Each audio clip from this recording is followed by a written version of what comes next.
Oi, pessoal do nono ano. Como a gente fez em geografia, também vamos fazer em história, que é a correção da atividade, tá?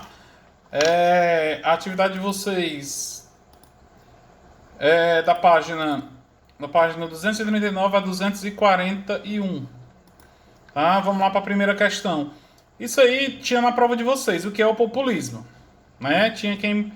É uma das perguntas que tinha na prova. O que é o populismo? Foi um fenômeno político que constituiu numa relação direta entre o líder bastante carismático e seu povo, que era o caso de Getúlio Vargas, tá? Quais foram as suas características? As principais características foram a não existência da participação política direta dos partidos, altos investimentos em políticas públicas, intervencionistas, práticas assistencialistas para o povo. Como a gente vai estudar, foi um exemplo do governo Lula, foi um governo populista também, tá? Então isso aí é até a resposta de mandar sobre Vargas, né, da prova de vocês. Vamos ver lá a segunda questão. Cite os partidos que se fortaleceram, né, no início do governo Dutra. Ele está pedindo, a gente sabe que quando Getúlio Vargas saiu do poder depois dos 15 anos, Dutra, com o próprio Vargas, foi eleito presidente da República. Tá? Então quer saber aqui quais os partidos se fortaleceram no governo. Os partidos que se fortaleceram durante o governo Dutra foram o Partido Trabalhista Brasileiro, PTB, o Partido Social Democrático, PSD, a União Democrática Nacional, que é a UDN, que era o principal rival de Vargas, rival não, opositor de Vargas, e o Partido Comunista Brasileiro, PCB, que mesmo após a decretação da ilegalidade pelo presidente Gaspar Dutra, continuou forte. Tá? Por que foi que Gaspar Dutra botou na ilegalidade o Partido Comunista? Como eu já expliquei na aula, o Brasil se posicionou do lado dos Estados Unidos na Guerra Fria. E a gente sabe que o comunismo era do lado da União Soviética. Então,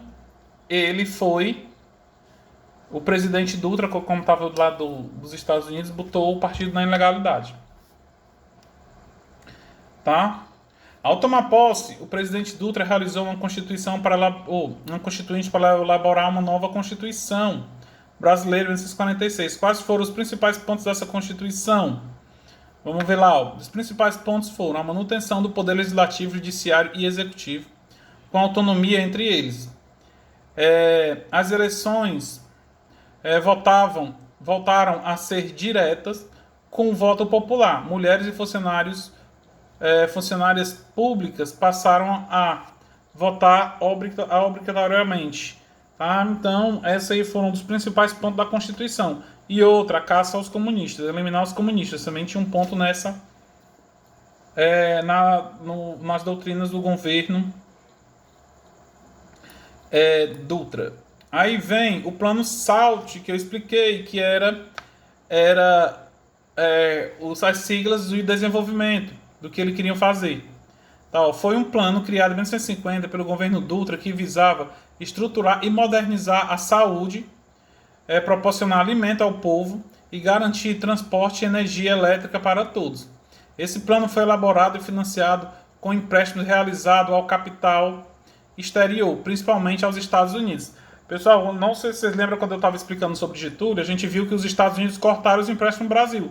Por quê? Porque Getúlio Vargas queria nacionalizar as empresas que tinham no Brasil, romper relação com os estrangeiros, coisa que Dutra se aproximou demais no governo dele.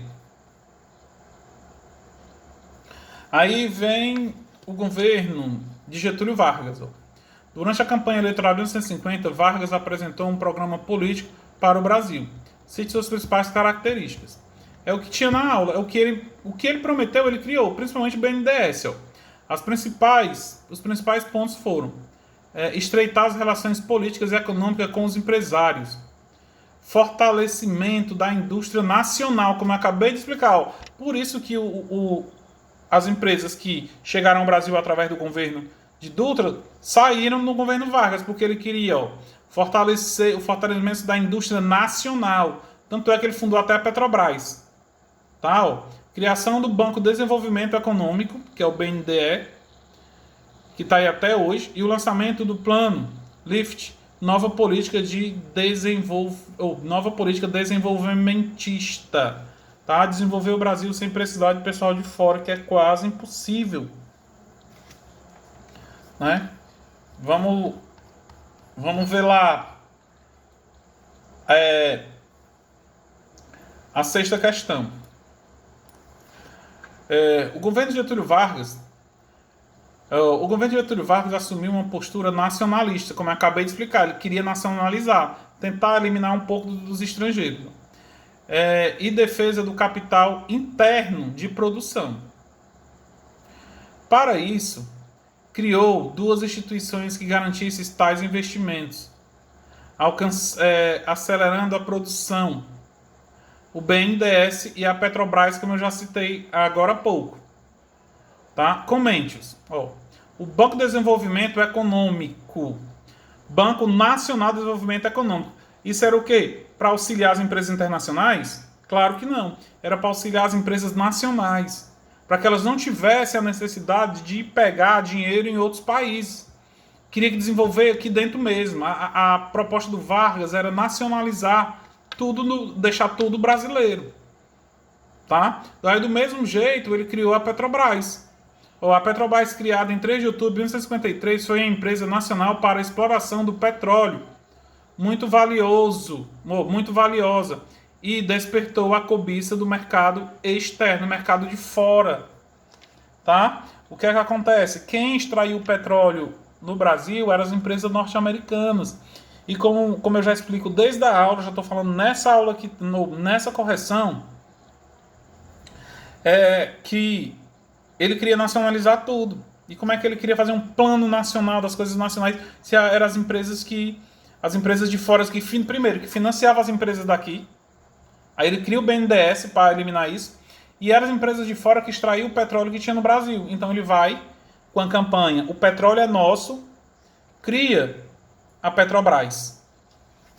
Tá? Vamos ver lá. Dois fatores foram decisivos para a crise do governo e, consequentemente, o suicídio de Vargas.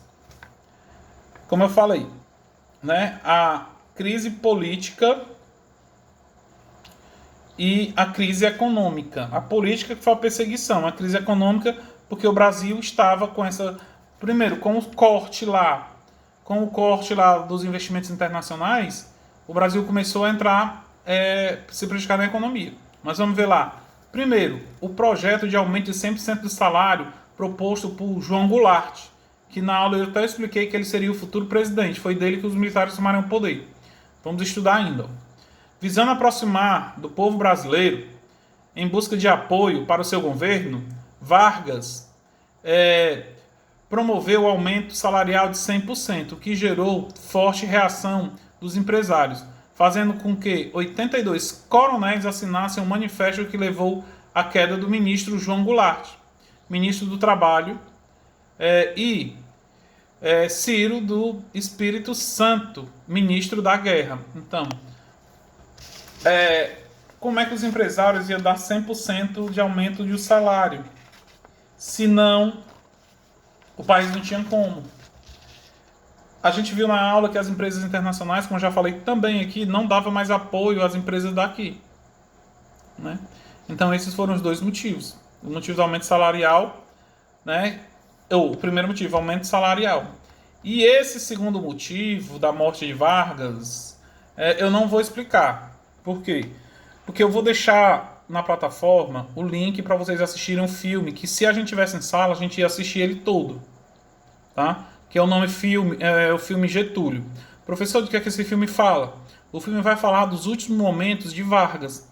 Tá? Desde a pressão dos coronéis da aeronáutica, desde das acusações de corrupção, o atentado da Rua Toneleiros, o que levou ele a se suicidar, tudo isso tem no filme. Tá? Eu não vou deixar o filme direto, eu só vou deixar ele de quarta até sexta. A correção vai ficar, mas o filme só vai ficar esse período. E eu quero que vocês anotem e façam depois uma relação dos principais pontos que vocês viram no filme, tá? Que teve na aula, como por exemplo aumento salarial, a pressão da oposição, né, ao atentado da Rua Toneleiros, tudo isso, tá? E qualquer dúvida, me procurem, tá? Um abraço.